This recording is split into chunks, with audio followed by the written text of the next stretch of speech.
We have a nice crowd tonight. We have several visitors, which is great to see. Tonight we are going to hear about the Washington State Archives project on the Conservation Corps, what is it? Civilian Conservation Corps? I think that's it. Which was a national program following World War II. No, I don't know my facts. It was a national program of service for the United States. Our guest tonight is Maggie Cogswell, who works for the State Archives. She's going to tell us about the project they undertook, digitizing the records from the Washington CCC. Maggie lives here in Olympia, in Boston Harbor, with her husband, her 4-year-old daughter, and their dog. She's worked for the Washington State Archives for 8 years, and she actually, in her personal life, also is interested in genealogy. She started her interest with her grandmother when she was about 15. And in 2019, she traveled to Pennsylvania with her mom to do some family history research on her 5th great-grandfather, Arthur Chamberlain, who grew up in a community there of Scots-Irish settlers there in Lancaster County. Maggie, we're really happy and pleased to have you with us tonight. Please welcome Maggie Cogswell. Thanks, everybody. Yeah, I'm excited to be here. So yeah, I just wanted to say that I am at home and it's bath time at our house. So if there's any background noise, just feel free to ignore. So I haven't used Zoom yet for presentation, so I'm going to share my screen and hopefully everything works. See here. Oh, okay. So far, so good. Oh, there we go. Oh, that's great. Okay. Okay. So as was mentioned, I am the Assistant Digital Projects and Preservation Archivist at the Washington State Archives. And today I'm going to be talking about the Digital Projects Department and the State Parks and Recreation Commission collection that has photos of the CCC. And then I'm also going to give a little bit of history on the Civilian Conservation Corps in Washington State and the process that we use to digitize this collection and make it available online at the Washington State Digital Archives. I'll also touch briefly on the kind of technology that we use to digitize, process, and catalog records in our collection, and what projects we are currently working on, and when you might see them on the digital archives. So Digital Projects is myself and Mary Hammer, and our mission in Digital Projects is to preserve, digitize, and catalog some of Washington's greatest treasures for access online through the Washington State Digital Archives. Now, we are not the only group that contributes to the Washington State Digital Archives. There are other agencies within this Washington State Archives branch. I guess the different branches of the Washington State Digital Archives that also contribute records. But Mary and I's job is not only to digitize and put things up ourselves, but it's also to create standards for the other branches to follow. And so we provide them with templates and rules about preservation, digital preservation, and how to actually put records up online. So we do some of the work ourselves, and then we also just help other people in at the Washington State Digital Archives put records online as well. The Digital Projects Department was established in 2007 to digitize and catalog records, as I said, for the newly created digital archives in Cheney, Washington. And as mentioned, is also to streamline the process of digitizing and cataloging records. And over the years, we've developed standards for digitizing, processing, and cataloging records destined for the digital archives to create a consistent and user-friendly experience for our patrons online.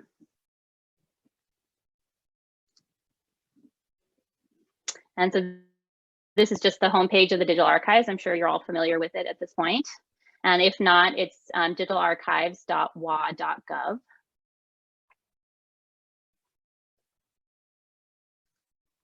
So in 2016, the Washington State Archives received a collection of negatives from the Washington State Parks Department.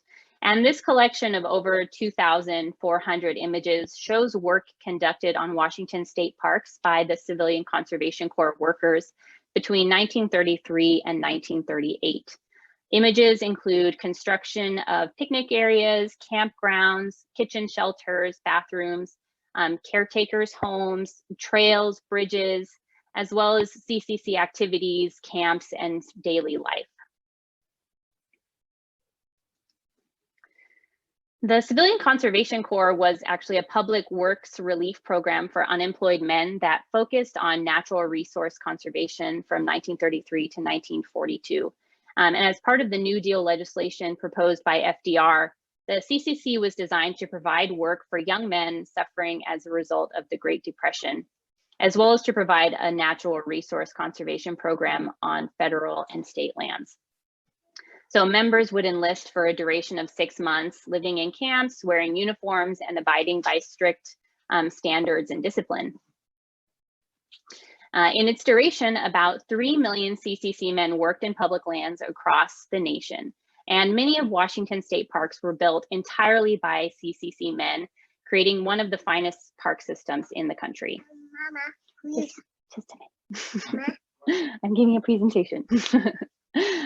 So you can read more about the history of the State Parks Department on the title info page for this collection on the digital archives.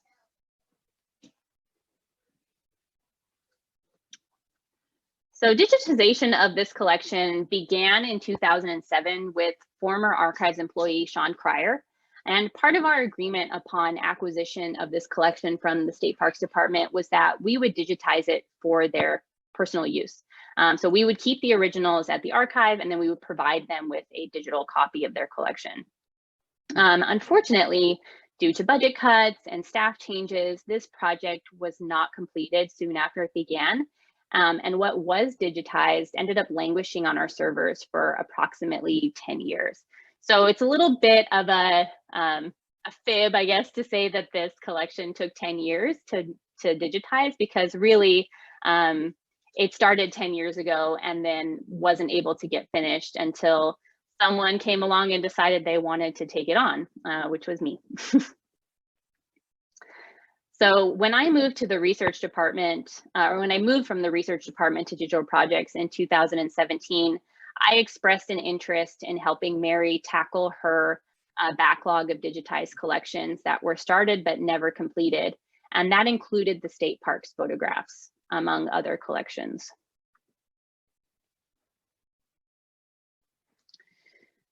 And my process for completing this project began with a thorough assessment of what had already been done, and starting from there. So in 2007, Sean digitized the first of 7 boxes and cataloged less than half of them. So that was about 300 photos of the 2,400 that we had. So I had a lot of work ahead of me.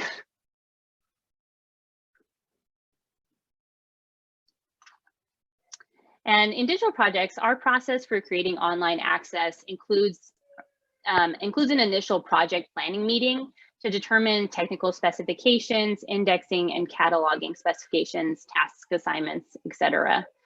And so some of the questions we think about before we start a project, which is basically how this was, is it was a project that had languished for 10 years. And so we were treating it like it was a new digital project. So we meet to talk about preservation concerns, copyright concerns, what type of preservation file standard we want to use, file naming specifications. We go through everything in this initial meeting before we start any project. And that was the same for this collection. So after our initial meeting and prep work, we started digitizing.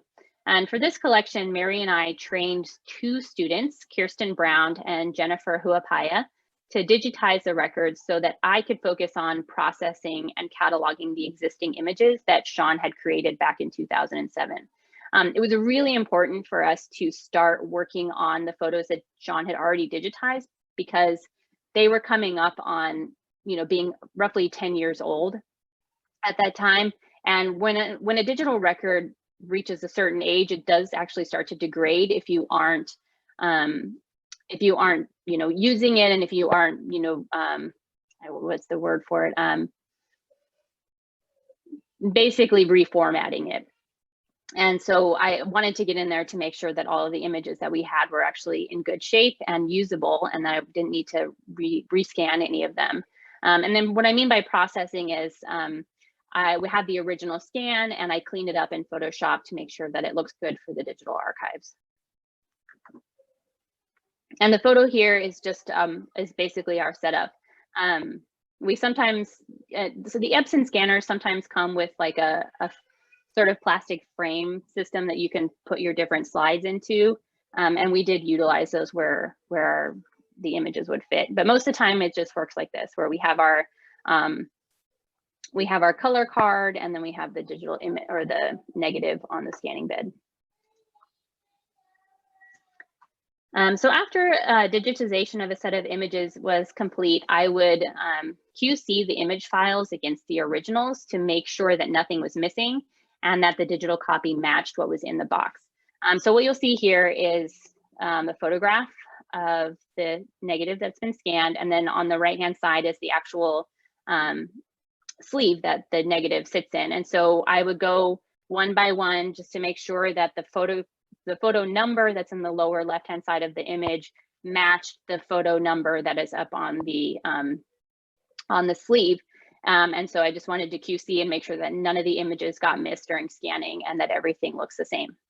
Another thing that I actually forgot about and thought about this afternoon was the fact that this is my handwriting, because although all of the negatives had been re-sleeved back in 2007, none of them had any of their information written on them aside from that image number in the upper left-hand corner.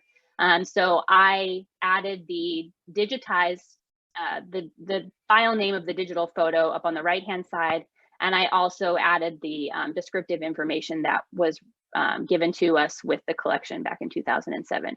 So now when someone looks at it online and they say, I want to come in and see the original, which they're welcome to do, it makes it easy for us to locate.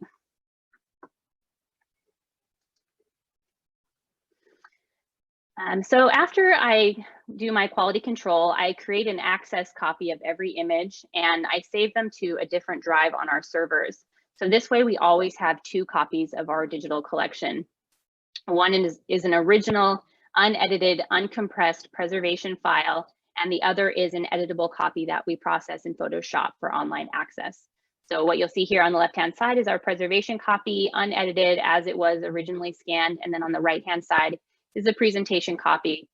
So I've cropped around the sides and I've done a little bit of work on, like the exposure, brightness, contrast to make sure that the image looks good for our website. And one of the things that you'll notice actually about this collection, if you look at it on the digital archives, is that it's a really low resolution. So sometimes you can get onto our website and you can download an image and it's really high resolution. And that was actually the request of the State Parks Department. They did not want us to share the digitized photos on the digital archives at high resolution. And I don't know the reasoning behind that. That was just something that they requested. So when you look at them on the digital archives and you right click on the image, it's going to be kind of small. So if anybody finds a photograph that they are interested in seeing at a higher resolution, just contact Marrier Eye and you'll get my email at the end and we will send you a high res copy of that photo because it is much, much better.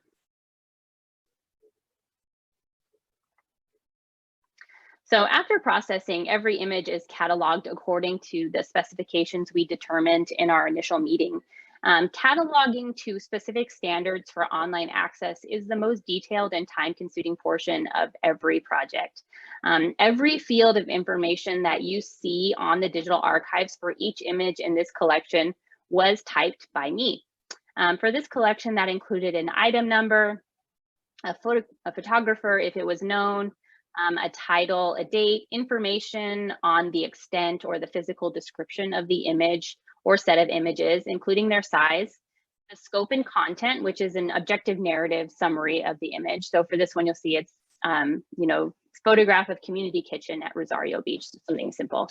And that also includes any notes from the original object to give additional information that doesn't fit into another field.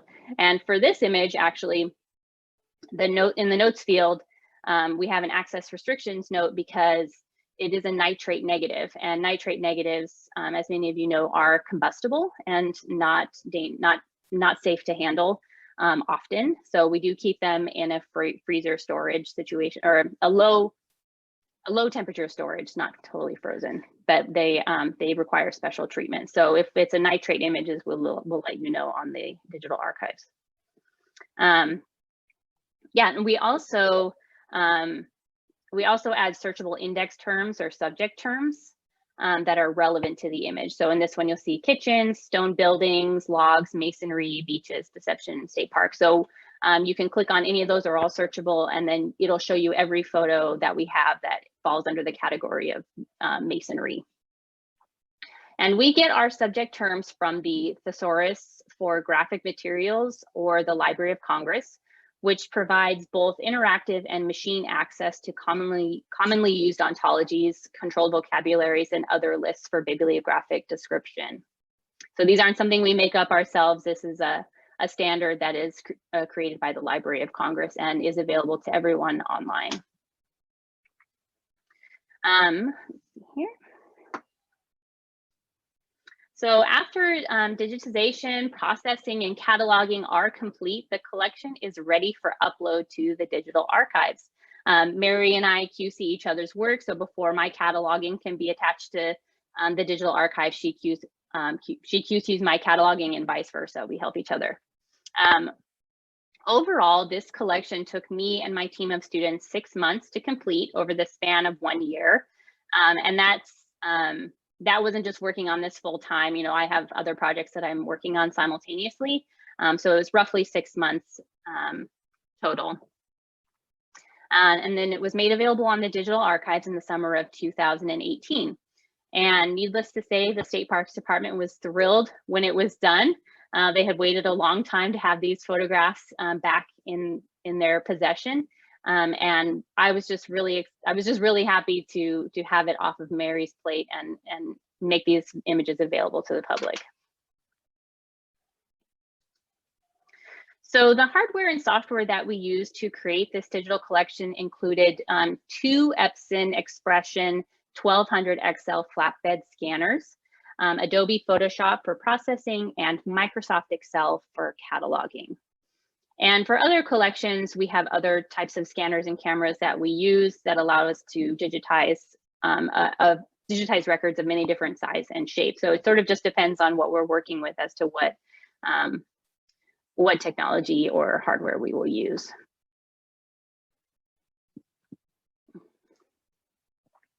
So currently, Mary is working on processing and cataloging oral histories from the Bicentennial Oral History Program.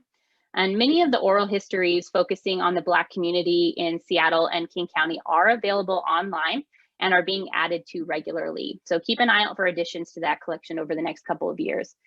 She's been working on it. There was multiple different oral histories that were done, not just on the Black community, but other communities in Washington State. So there's going to be, we're just starting with this one, and there's going to be more added over the years. And I'm currently working on digitizing, processing, and cataloging a collection of scrapbooks from Muriel Little. And Muriel Little is in the photograph on the right-hand side on the far right. And she was a Senate hostess from 1961 to 1990. And her scrapbooks are an inside look at the activities of the Washington State Senate through clippings, photographs, correspondence, and other ephemera. And it's been a really fun collection that I've had the honor of working on during our pandemic year, and should be available sometime early next year. Because of COVID, we did not have any students this year to help us digitize our collections. So this was one that I wanted to take on this year because we couldn't do a lot of the projects we were planning on doing. And this is a collection that not only is really interesting, but it also is in desperate need of preservation. So I'm imaging all of these scrapbooks, and then when they are imaged, QC'd, cataloged, I am taking them apart and properly preserving them, because they are, as you can see, on a magnetic media, which is not safe for the long-term life of the photographs and other materials that are on it. So I think I'm through box 7 of 13, and so I'm just going to keep chugging away on those for the rest of this year, and hopefully they'll be available next year. So other records that we have uploaded to the digital archives in the last year include Thurston County real property assessment cards and photographs. We are just doing these in chunks and they get added to regularly. So if you don't see, if you're searching your parcel number on the digital archives and your house doesn't come up, just try again, you know, in a couple months and it might show up. We have also put up a collection of logging and railroad photographs from John T. Labby. I don't know much about this particular collection. This was something that Mary worked on, but all the collection, I mean, all the photographs in this collection are so beautiful, just like the CCC. And so if you're a railroad buff, this is something you should definitely check out. And Labby is spelled L-A-B-B-E. Photographs of the Washington State bridges from the Department of Transportation was a collection similar to the State Parks collection. It had been started and not finished. And so this was one of the collections that I finished. So this one, the State Parks or the State Transportation collection is a massive collection of photographs. I mean, I think it's over 80 cubic feet or something. But I don't know when it started, but someone decided they wanted to digitize the photographs of bridges specifically in this collection. And they had done about 4 boxes of them and then kind of abandoned the project. And so there was no cataloging. So we just had photographs and no descriptive information. And so what I did was I processed the images that were digitized and I cataloged them so that they would be available to people online instead of just sitting on our servers. And this is a great collection. I spent a year working on this bridge photo collection and I learned a lot about bridges and Washington State, and I would recommend checking it out. Another collection we put up online was a scrapbook from the Pacific Northwest Branch Home for Disabled Volunteer Soldiers. Scrapbooks are something we try to get up regularly. We really enjoy them. So this was a small one that was pretty easy for us to do. It only took a couple months. And most recently, Thurston County Auditor plats from 1869 to 1952. These are all available on the digital archives now. I worked on this when I was in quarantine, cataloging all of these plats for everyone. These plats are available on like the state auditor's website and elsewhere, but the quality is not as great and it doesn't have all the descriptive information that we've added. So you can go onto the digital archives now. You can see a high resolution copy of plats from Thurston County, and you can search by township and range as well as other search terms. I made a point on this collection to make sure that I added the names of everyone that was associated with it. So like the auditor and the owner of the parcel and who was buying it. So you can search by surname and you'll get a hit on a plat, which is really great.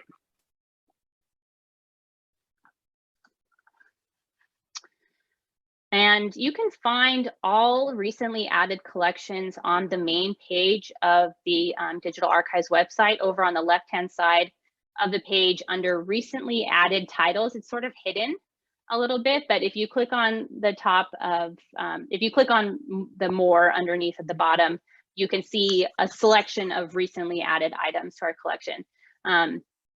Collections are added by us and other branches and agencies throughout the year, so check it regularly for updates. We're always adding collections to the Washington State Digital Archives. All right, that's what I've got for you. Tell us more about this picture. Yeah, so this was one of the photographs. I wish I had the details on it, but it is one of the photographs from the CCC collection.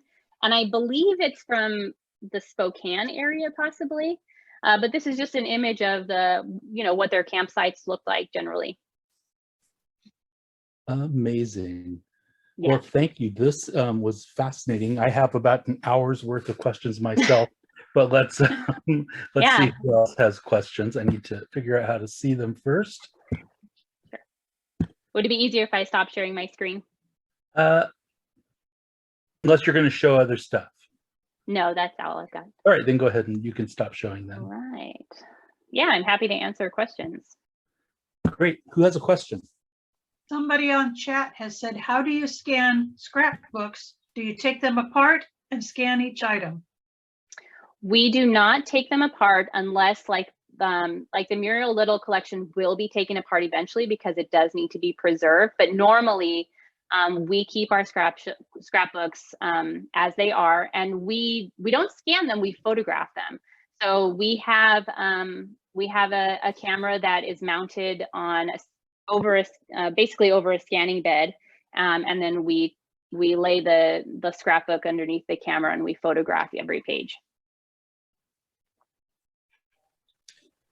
How did you get the actual items off of those pages? Because I have family scrapbooks like that, and I've almost lost pictures trying to pry them out. Well, so some of the pages have dried, which is a problem because once it dries, then things start falling out of them, and then you lose them. So the ones that are dried were easier for me to image because I could kind of move them around the page and just put them where I thought they were originally. And then it was just easy for me to put them into sleeves and folders and preserve them. The ones that were still sticky were more tricky. I just am very delicate with it, and I use my my Archivist tool to sort of gently encourage photographs and things to come loose. If I feel like I have to force photographs to come off of a sticky page, I don't push it. I try to come up with another solution. One of the things that we use at the archives to get paper, specifically paper documents like letters or newspaper clippings, we have, it's hard to describe, and it's one of our conservation tools from way back in the day, but it's essentially a small iron, and it gets hot. And if you rub the document on top of if you rub the iron on top of the document, it warms up the glue that's on the scrapbook page, and you can quickly release paper.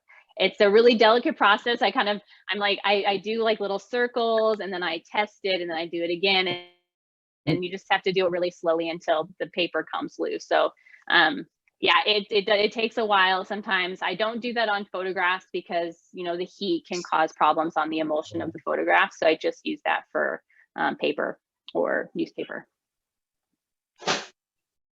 Carrie, you have a question. Thank you. You had mentioned that the scanned images deteriorate over time, and even on our hard drives, and that they need to be reformatted. Yeah. Help. What are you talking about? So this is something I've done whole other presentations on, which I'd be happy to do for you guys at another day. But basically, digital records do not last forever. They degrade. They can start to they can develop sort of like distortions on their images. They'll sometimes you'll see like red or green lines through them. And after a certain amount of times, you can't open them anymore. So they get to a point where they can no longer even be opened. This is especially problematic for records that are sitting on a disc of some kind, like a CD or a DVD disc, because CDs and DVDs only live for about 10 or 12 years before they start to disintegrate. So if you have any photographs, documents on a CD or a DVD, I would highly encourage you to get them off as quickly as possible, have a copy on your computer, and then make another copy into another, put it on the cloud or onto another like external hard drive, and then keep multiple copies of your records, because the things on the CDs and the flash drives might not last forever. Mary Margaret Cash, I'm going to rephrase her question a little bit. Do you know of any resources that show where collections like this are for the other CCC camps around the country? She was particularly interested in like Virginia. I don't know. I mean, I know that the National Archives has their own collection of CCC images, and I don't know how many of those are available online. You might just depend on the state, so you could check with the state archives or a local historical society and see if they have anything. Okay, and Ann Olson. First unmute, Ann. That helps. That helps. Thank you very much. And I enjoyed your presentation. I have to say, my mother dated a fella that was working in Eastern Washington in a CC camp when she was a young person. But my question was, you mentioned too, kind of along the lines with what Gary asked, about using a photo stick and getting your pictures off of those. What about these, I guess, they're advertised all the time on Facebook and various media. They're similar, I would say, to a photo stick that in order to keep your photographs in that. Is that a good idea, or do they too deteriorate over time? I'm not sure what you mean by photo stick.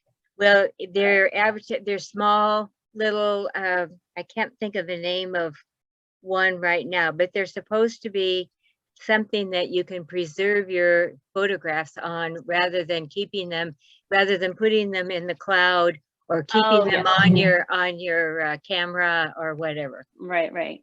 Yeah, I don't know much about them. I'm assuming the technology in them is similar to a flash drive or an SD card. From what I've heard, the SD card is the best option for a long-term storage. I'm not sure what it is about them that makes that the case, but if they are similar to that, then you should probably be fine. But yeah, I mean, that's the thing with digital records, is that we can't, you can't put them on something and then forget about them, because they will deteriorate eventually. So I would develop some sort of system or calendar, or just reminder to, like, every 5 years, pull out your collection of flash drives, pull out your collection of CDs, open them up, make sure everything looks good, transfer them to a new SD card or something. They do require constant maintenance. Thank you. I can explain about those photo sticks if you want, Anne. Oh, You want me to? You want me to explain? Yeah, I'd like to hear what it is. Yeah, I have several of them, and I've got the photo stick, and then I also have another one. I forget the name of it, but all it is a flash drive, which again, like she's saying, can be very problematic. You can stick these things in and nothing works all of a sudden. But it has a software on it that just goes out as soon as you plug it in. It just goes out and searches your drive for any kind of a photo, and it just brings all those photos in, and it watches so that it doesn't get any duplicates. So it's just got software included in it that does it for you, so you don't have to go through and do it yourself. Oh, that's nice. And I like that. Yeah. so would you recommend that, Sue, or not? Yeah. Well, I've purchased several. And the other thing is that if you buy 2 of them, when the one reaches its maximum, it just automatically says, okay, insert your second one. So you insert the second one, and then it just keeps on going. I had to end up buying more because I have almost 1 million photos. It's kind of sad. So I have mine on an 8 terabyte external drive, and I have them backed up to Amazon Photos and Google Drive and OneDrive and Carbonite, and You're doing good, Sue. And I think the answer is that no, those aren't a permanent solution. They're no better than. That's what I'm hearing too. Thank you, Greg. And but it is a solution for perhaps categorizing or organizing so that you're not duplicating, but remembering that you need to do something about every 5 years. Yes, don't forget to label your flash drives. Okay, great. Thank you. Treat your flash drives like you would a record, so that when you're in your box looking for a specific photo, you know which flash drive to look for. Right. For sure. I'll just add that another thing that it does is that they look for TIFF files and PNGs and JPEGs and SNP files. That's one of the things when you're looking. Not all your files are just JPEGs. And so this software will look for all the images, so that you don't have to look for them yourself. But that leads us directly into our next question, which is, what format do you recommend people save their images as when they're scanning them? TIFF. Yeah. TIFF images are uncompressed, which means that they are higher quality than a JPEG. And a TIFF file has, as I understand it, is available, can be opened on more than one platform.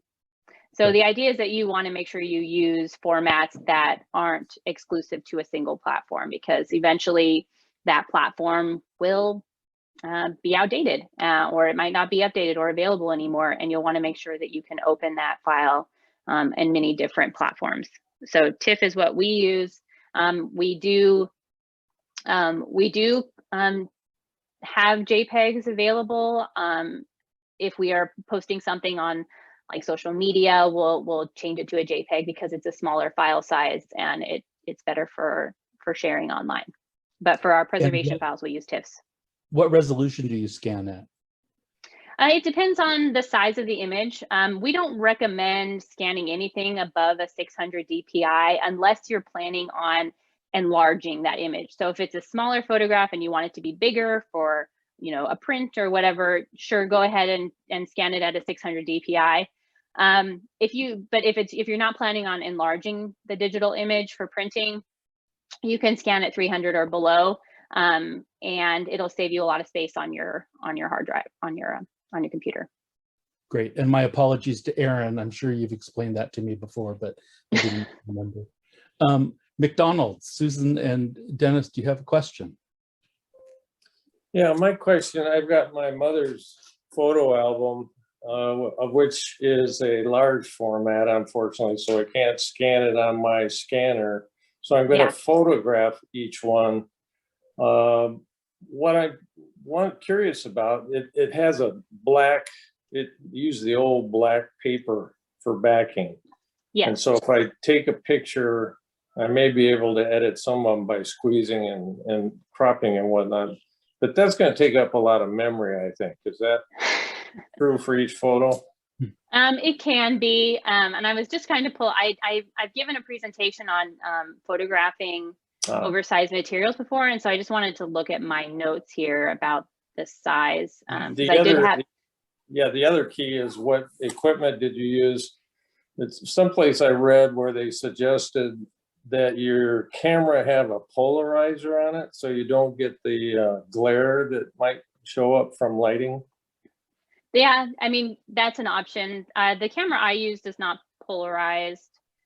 Okay. I just make sure I use a filtered light so that I'm not getting too many shadows. Like for instance, in this room here, if I was to photograph in my office, I would make sure I do it on a nice and sunny day, and then I would put down my blinds or cover them with some sort of filter so that they kind of dissolve the hard lines of shadows and things. Okay. I have done a whole presentation on how to image oversized materials, and I do show how I set up my tripod and camera for at-home imaging. I think I just wanted to check here about my my notes about quality. So I think what I said essentially is that make sure that when you're using your camera, put it on the highest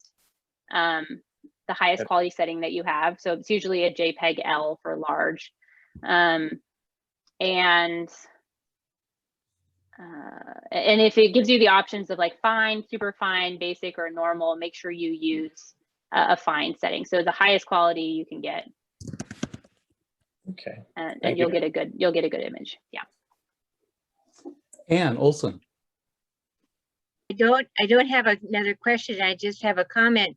I see that Erin has said that she has at least 2 other programs she could give.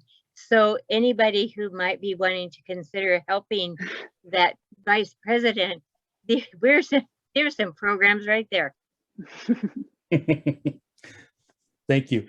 I have a question about the CCC. Yeah. Were there crews made up of Blacks or Asian residents? Yes, I can't remember the exact number, but I think it was somewhere around, like, of the 3 million CCC workers that were all over the country, there was roughly like 200,000 that were Black. and about 80,000 that were Native American. Oh, awesome. And there is actually a great article about that was available on the National Archives. Just if you just Google National Archives CCC, it usually comes up first, and she gives a great overview of the program. Nancy suggests that if you have large photos you want scanned or copied, to that Olympia Copy and Print can help you up to 17 by 11. And Erin wants you to make sure that you never throw away your original photos. No. Because as we heard, they degrade, and so you don't want to get rid of them. No. McDonald's again. Hi, Erin. I have a question about the CCC. I was wondering, how did people apply for the job? How were you chosen? I do not know about, I don't know much about that. I think it was pretty easy to apply. You just had to be of a certain age and a man. So yeah, that's a good question. I don't know. Okay, thank you. Yeah. And there were no women crews either? No women. All unmarried young men. Any other questions for Maggie?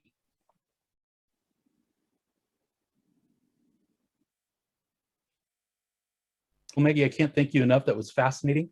We learned a lot about a lot of stuff, and we'll all be rushing to the website to check out your project. Yeah, Thank go you look at so all the much. pictures. Thank You're you. welcome. Thank you so much. Yeah, and if you ever want to talk about scrapbooks or oversized images, feel free to get in touch. We can use you every month. You're on our list. Great.